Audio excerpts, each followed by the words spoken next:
চতুর্থ শ্রেণীর শিক্ষার্থীরা তোমাদের গণিত পৃষ্ঠা ১১০, ৪ এবং ৫ এই ২ টা অঙ্ক আমরা সমাধান করব।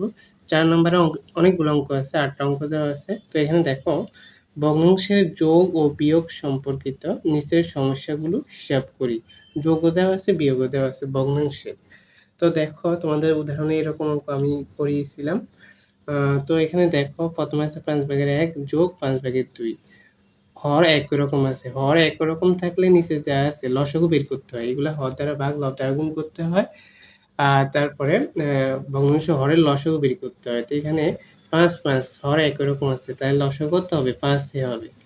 আর যখন হর একই রকম থাকে, লসাগু একই রকম হয়, তাহলে উপরে যা আছে তা লিখে দিলে হয় ১ যোগ হচ্ছে ২। তোমরা যখন পরবর্তী ক্লাসে গণিত করবা তখন দেখবা হর ভিন্ন থাকবে। একটা একরকম থাকবে। তখন লসাগু বের করে করতে হবে। তারপর হর দ্বারা ভাগ, লব দ্বারা আবার গুণ করতে হবে। তো এখানে নিচে ৫ আর ৫ লিখে দিবা। ২ আর ১ কত? ৩। শেষ। ৫/৩। পরেরটা দেখো ৭/২ যোগ ৭/৩। হর একই রকম আছে। তাহলে ৭ এর ৭ লিখবা লসাগু। উপরে আছে ২ যোগ হচ্ছে ৩। তো ওইটা লিখে দিবা। তাহলে এখানে কত হবে? ৩ আর ২ কত? ৫, নিচে হচ্ছে ৭। এরপরে দেখো ৭/৪ বিয়োগ ৭/২। তাহলে এখানে লসাগু কত হবে? ৭ হবে। উপরে কত আছে? ৪ বিয়োগ ২। তাহলে এখানে নিচে হবে ৭, উপরে হবে ৪ থেকে ২ বিয়োগ করলে হবে ২। ৭/২। এটা হয়ে গেল। এখন আমরা পরবর্তী অঙ্কটা দেখব। ৪ নম্বরটা দেখো। ১২/৭ বিয়োগ ১২/৩। তাহলে এখানে লসাগু কত হবে? ১২ হবে। আর উপরে ৭ বিয়োগ হচ্ছে ৩। তাহলে এখানে দেখো নিচে ১২, উপরে ৪ হবে বিয়োগ করলে। ৭ থেকে ৩ বিয়োগ করলে ৪। এখন কাটাকাটি করা যায় এটা দেখো। ৪ একে ৪, ৩ ৪ ১২। সবগুলা কাটাকাটি যায় না। এটাই কাটাকাটি গেছে।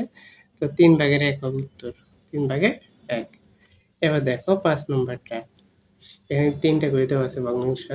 তো এখানে দেখো সেম। এখানে আছে ৫/১ যোগ ৫/২ যোগ ৫/১। তাহলে লসাগু কত হবে? ৫ হবে। আর উপরে যা আছে তা লিখে দিবা ১ যোগ ২ যোগ ১। তাহলে নিচে কত হবে? ৫, উপরে ২ আর ১ ৩, ৩ আর ১ ৪। ৫/৪। এটা হয়ে গেল। এরপর এটা দেখো ৬ নম্বরটা। ৭/১ যোগ ৭/২ যোগ ৭/৩। তাহলে ৭ হবে নিচে। উপরে আছে ১ যোগ ২ যোগ ৩। তাহলে উপরে কত হবে যোগ করলে? ৩ ২ আর ১ ৩, ৩ ৩ ৬, নিচে হচ্ছে কত? ৭। ৭/৬। ৭/৬। এরপরে ৭ নম্বরটা লক্ষ্য করো। এখানে ৭/৪ বিয়োগ ৭/২ যোগ ৭/১। তাহলে নিচে কত আছে? ৭ লিখে দিবা লসাগু। উপরে ৪ বিয়োগ ২ যোগ ১। এখন এখানে লক্ষ্য করতে হবে। নিচে ৭ লিখলাম। উপরে এখানে ৪ আছে যোগের, বিয়োগের ২, যোগের ১।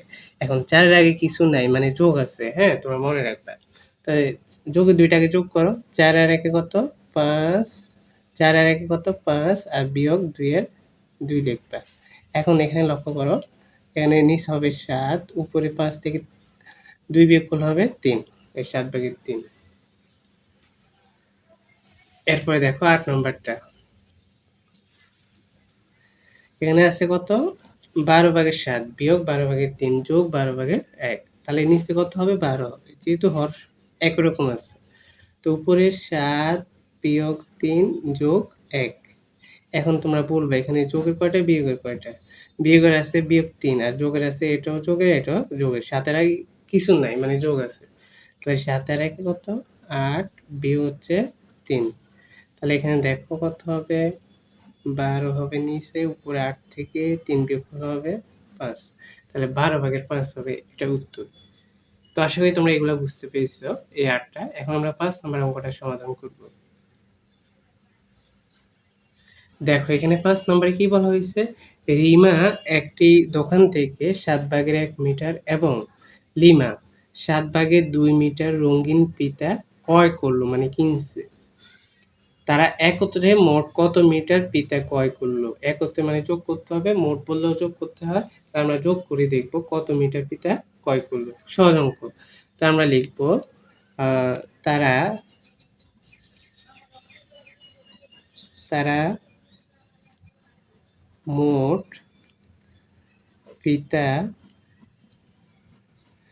ক্রয় করলো। ক্রয় করলো, তাহলে ভগ্নাংশ দুইটা আমরা কি করে দিব? যোগ করে দিব। প্রথমে আছে 7/1 যোগ 7/2 মিটার, এটা 7 মিটার। এবার দেখো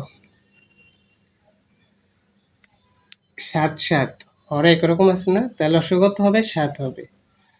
আর উপরে যা আছে তা লিখে দিলে হবে 1 যোগ 2।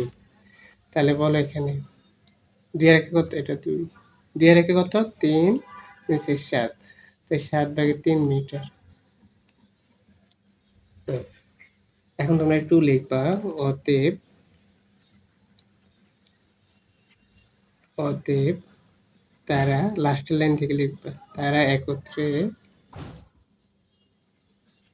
মোট কত মিটার বলছে না? মোট 7/3 মিটার